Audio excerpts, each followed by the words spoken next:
The Trump administration is attempting to overhaul the nation's food stamp program by expanding work requirements for recipients. Georgia, now one of the first states to enforce those stricter rules, reportedly kicking 8,000 people off food stamps after determining those recipients as unemployed, able-bodied adults who are capable of working.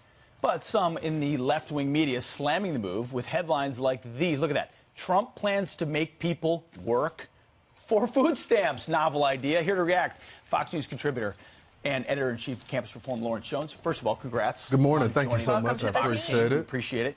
The novel idea that you would work, if you're able-bodied, you should work before you receive government benefits. Yeah, so I think it's important for people to understand that this was a law already in place. It came back way before the Clinton administration, but during the Clinton administration, the bureaucrats took that away during the recession, but they never implemented it back. So what this law requires you to do is at least work 20 hours, get some form of education, or at least show that you can work, that you make. So all these people get on the system and they stay on it. And so this was to discourage that, get them involved in the process, actually look for a job so they just don't be dependent on this program. Right, isn't requiring having work requirements for welfare or food stamps, however you want to benefit from it, whether it's housing or something else, doesn't that enable people to get out of poverty rather than stay in it? Right. I know a lot of people on the left want to trap people in this because they will have their voting base and they don't have to work to actually focus on the issues that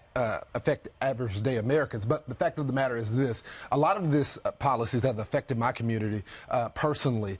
Many of the people in my community end up staying on these programs because it's a trap. It's a government trap to keep them in there. That's why the original program was to allow people to have some form of assistance, get a leg up, and not be trapped on it forever. So that's the facts of it. As Pete mentioned those headlines earlier, so what is the media doing? Why are they getting it wrong? Well, they're playing this anti-Trump game. It came before Trump. So the fact of the matter is the president is just now enforcing the law.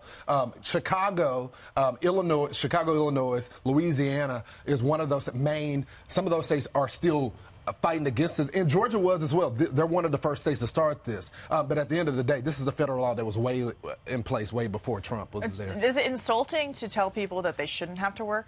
Well, it's insulting, and it's also, you have to question the motives, right? Why do you want people to stay on a federal system? That means that you're sometimes at minimum wage, sometimes that you're in a poverty level or below the poverty level. Why would you want people to stay on the system? And I think many people that are on those programs have to question those government officials that are actually advocating for them. Lawrence, if I'm right, you used to be a Democrat. I did. So but I was poor too. But you saw the world very differently. Right. Why did you see it that way, and why did you change the way you view the world? Well, at the end of the day, look, I wanted to be helpful as a Democrat, but when you start seeing the traps of the left, where they try to keep you down in every aspect of your life, where they feel like just because of the color of your skin or your social economic status that you can't succeed and that you need government to do that, that gets frustrated. And as someone that came from a mother that had him at 16 and was taught hard work by his mother and father, I couldn't be a leftist anymore because it just didn't align with the values that I was taught in my home.